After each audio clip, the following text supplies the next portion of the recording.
Bom, esse louvor fala da vontade soberana de Deus e não a vontade carnal, amém?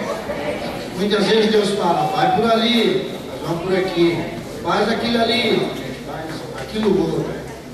E quando dá tudo errado, no final das contas, nós colocamos a mão na cabeça e dizemos, ai meu Deus. Então nós vamos ensinar agora para vocês só um refrãozinho, né?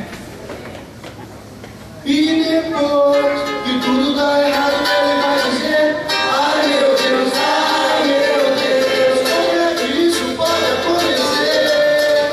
Ai meu Deus, mas não levou a vida a sério, não deu ouvidos ao Evangelho, fez pouco da palavra de Deus. Ai meu Deus. Beleza? Vamos lá.